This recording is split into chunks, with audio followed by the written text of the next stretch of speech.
আসসালামু আলাইকুম রহমতুল্লাহ। আজকে আমাদের আলোচনার বিষয় business math chapter number system lecture 7।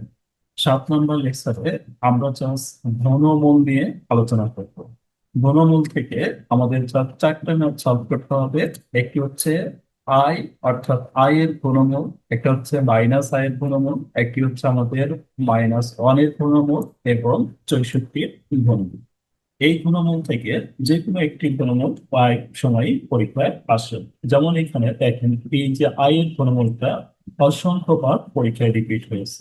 তাহলে আমরা যে কাজটা করবো, এখানে আয়ের গুণমূল লেখার জন্য আমরা প্রথমে লিখবো লেট বা ধরি। ধরি ঘনমূল মানে হচ্ছে কিউ। তাহলে এখানে লিখবো হচ্ছে কিউ আই ইকাল টু হচ্ছে এক্স। অর্থাৎ আমরা ধরে নিব এই ঘনমূলের জন্য রুট এবং কি root Q I equal to x. এরপর আমরা যে কাজটা করবো, উভয় সাইডে ঘন করবো। উভয় পক্ষকে গুণ করলে এখানে হবে কিউ এবং এখানে হবে কিউ। এবার এই কিউ এবং এই ঘনমূলটা আমরা কেটে দিই। কেটে দিলে এখানে আমাদের থাকবে আই, আর এখানে থাকবে হচ্ছে আমাদের এক্সেস কিউ। আমরা আইটা এবার এই পাশে নিব। আইটা এই পাশে নিলে আমাদের হবে এখানে কিছু নেই মানে 0। আর আইটা যদি এই পাশে নিয়ে দিই, প্লাস আই থেকে এ পাশে গেলে হবে হচ্ছে -আই। এখানে রয়েছে এক্সেস কিউ, আর এখানে রয়েছে শুধু আই। আমাদের যেটা করতে হবে, এখানে একটা সূত্র বানাইতে হবে, অর্থাৎ এক্সেস কিউ এবং এ কিউ এ কিউ বি কিউ, এ কিউ বি কিউ বানাইতে হবে। আমাদের এখানে একটি আই রয়েছে, আমরা যদি এখানে 3টি আই আনতে চাই, তাহলে আমাদের এখানে যে কাজটা করতে হবে, এই আই এর সাথে আমাদের লিখতে হবে -1। আই ইন্টু -1 যদি লিখি, তাহলে আমাদের আই একে আই থাকে। অর্থাৎ এইটা লেখার জন্য আমাদের যে কাজটা করতে হবে, আমাদের এই যে কাজটা করতে হবে, এক্সেস কিউ লিখে দিলাম। এখানে যে চিহ্ন থাকবে তার বিপরীত চিহ্ন লিখতে হবে। এখানে যে চিহ্ন থাকবে তার বিপরীত, অর্থাৎ প্লাস থাকলে মাইনাস হবে, মাইনাস থাকলে প্লাস হবে। এই মুহূর্তে আমাদের মাইনাস রয়েছে, এই জন্য এখানে বিপরীত হচ্ছে প্লাস। দেওয়ার পর এই -1টা এখানে বসিয়ে দিব। এরপরে আমরা যা আইটা রাখবো। তাহলে আমরা যদি এই লাইনটা ক্যালকুলেশন করি, তাহলে আমাদের হবে কি এক্সেস কিউ, আর এই মাইনাস দিয়ে এই প্লাস কে গুণন করলে প্লাস মাইনাসে মাইনাস, আর 1 তে আই কে গুণন করলে আসবে 4। অর্থাৎ আমাদের এইভাবে যদি লিখি আমরা, তাহলে এই লাইনের কোনো পরিবর্তন হবে না। এর পরবর্তী লাইনে আমাদের যেটা করতে হবে, জাস্ট এর পরবর্তী লাইনে আমাদের যেটা করতে হবে, এক্সএস কিউটা রেখে দিব এবং প্লাসটা প্লেসে রেখে দিব।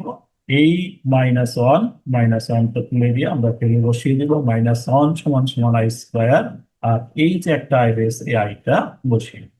এবার আমরা যদি দেখি এখানে 2টি আই এবং এখানে একটি আই, তাহলে আমরা এখানে থেকে বলতে পারি এক্সএস Q plus I Q equal to 0। আমাদের কিউ আনার জন্য এইখান থেকে আমাদের যে চিহ্নই থাকবে তার বিপরীত চিহ্ন এখানে বসাতে হবে। বসিয়ে -1টা ব্র্যাকেটে দিয়ে তারপর আইটা বসাতে হবে। আমাদের যদি এভাবে কোশ্চেনটা থাকে, যেমন এক্সএস কিউ প্লাস আই, এখান থেকে আমাদের যদি সলভ করতে বলে, তাহলে আমরা যে কাজটা করবো, এক্সএস কিউ প্লাস এর পরিবর্তে এখানে প্লাস রয়েছে, দিব হচ্ছে মাইনাস। মাইনাস দিয়ে এখানে একটা -1 বসাবো। -1 বসানোর পর এই আইটা আমরা সাইডে বসিয়ে দেব। এভাবে ক্যালকুলেশন। এবার জাস্ট আমরা এখান থেকে সূত্র যদি প্রয়োগ করি, আমাদের সূত্র রয়েছে এ কিউ প্লাস বি। একই প্লাস বি কিউ এর আমাদের একটি সূত্র রয়েছে, আমরা সূত্রটা প্রয়োগ করবো। অর্থাৎ এ Q plus B Q A plus B square minus A B plus square. আরেকটি সূত্র রয়েছে মাইনাস এফ। মাইনাস এফ সময় মাইনাস এফটা প্রয়োগ করবো আমরা, প্লাস এর সময় আমরা প্লাস এফটা প্রয়োগ করবো। অর্থাৎ এই দুইটা সূত্র হচ্ছে আমাদের উৎপাদকের সূত্র। তাহলে এখানে আমরা বসিয়ে দিব এ প্লাস বি। এখানে এ হচ্ছে এক্স, বি হচ্ছে আর, a plus b into x square, অর্থাৎ এ স্কোয়ার মানে x -x1 plus i square. এরপরে যে কাজটা আমরা করবো, অর্থাৎ এখানে যা আছে তাই রাখবো, এক্স স্কোয়ারও যা আছে তাই রাখবো, এটাও যা আছে তাই রাখবো। জাস্ট এই আই স্কোয়ার এর ভ্যালুটা বসিয়ে দিব। আই স্কোয়ার এর ভ্যালু হচ্ছে -1। পরের লাইনে আমাদের যেটা করতে হবে, অর্থাৎ পরের লাইন আমরা x plus i x square minus x i আর এখানে ছিল আমাদের প্লাস, তাহলে এখানে ছিল -1। তাহলে এই প্লাস মাইনাসে -1 বসিয়ে দিই। এবার এই দুইটা সমান সমান 0, এটা সমান একটা 0, এটা সমানও 0। তাহলে দুইটি সমান সমান 0 আমরা লিখতে পারি আইদার। আর বাংলায় যারা করবেন তারা লিখতে পারেন হচ্ছে হয় either x plus I equal to 0, অর্থাৎ এক্স প্লাস আই সমান সমান হচ্ছে 0। তার মানে আমরা এখান থেকে ভ্যালুটা বের করতে পারি এক্স ইকুয়াল টু -আই। তাহলে এক্স এর ভ্যালুটা আমাদের বের হয়ে যাবে এক্স ইকুয়াল টু -আই। এবার আমরা এই থেকে ভ্যালু বের করবো, অর্থাৎ এইখান থেকে যদি আমরা ভ্যালু বের করি x² - ix - 1 ইকুয়াল টু 0। এখান থেকে আমাদের মিডল ফ্যাক্টের কোনো মিডল ফ্যাক্ট হবে না। মিডল ফ্যাক্ট না হওয়ার জন্য আমাদের যে কাজটা করতে হবে, দ্বিঘাত সমীকরণের সূত্রটা প্রয়োগ করতে হবে। দ্বিঘাত সমীকরণের সূত্র প্রয়োগ করার জন্য আমাদের একটা জিনিস ভালোভাবে খেয়াল রাখতে হবে, অর্থাৎ এক্স এর স্কোয়ার, x² এর সহগ। ভালোভাবে আমরা সবাই এখানে খেয়াল করবো, x² এর সহগ। x² এর সহগ, x² এর সহগ হচ্ছে আমাদের, x² এর সহগ হচ্ছে আমাদের a। এক্স এর সহগটা হচ্ছে আমাদের, এক্স এর সহগটা হচ্ছে আমাদের বি। এবং সি হচ্ছে দ্রবক সংখ্যা, অর্থাৎ যার সাথে কোনো সহগ নেই, এটা হচ্ছে দ্রবক সংখ্যা, মানে এটা হলো আমাদের সি এর মান। তাহলে এখানে রয়েছে বি। এই বি তে আমরা জানি এক্স এর সহগ। তাহলে এক্স এর সহগ হচ্ছে আমাদের এই যে এতটুকু, এক্স এর সহগ হচ্ছে -আই। তাহলে এই বিটা বাদ দিয়ে, এই শুধু এই বিটা বাদ দিয়ে, অর্থাৎ পরবর্তী লাইন আমরা যেটা করব, এই মাইনাসটা লিখে দিব। আর এই বির মানটা বসিয়ে দিব হচ্ছে -আই। বির মানটা -আই বসিয়ে দিব, প্লাস মাইনাস যা আছে তাই রাখবো। বির মান আবার বসাবো, বির মান হচ্ছে আই। এই বির গুলো স্কোয়ার রয়েছে, তাহলে আমরা আই স্কোয়ার, -4। এর মান হচ্ছে আমাদের x² এর সহগ। এই x² এর সাথে কিছু নেই, মানে 1 রয়েছে, তাহলে আমরা বসিয়ে দিব 1। আর সি হচ্ছে আমাদের ধ্রুবক সংখ্যা, মানে -1 সি হচ্ছে। তাহলে আমরা পরবর্তী লাইনটা এভাবে করতে পারি, অর্থাৎ এখানে স্কোয়ার দেওয়ার প্রয়োজন নেই। পরবর্তী লাইনটা আমরা এভাবে খুব সহজেই করতে পারবো ইনশাআল্লাহ। তাহলে পরবর্তী লাইনটা আমরা এইভাবে সলভ করব।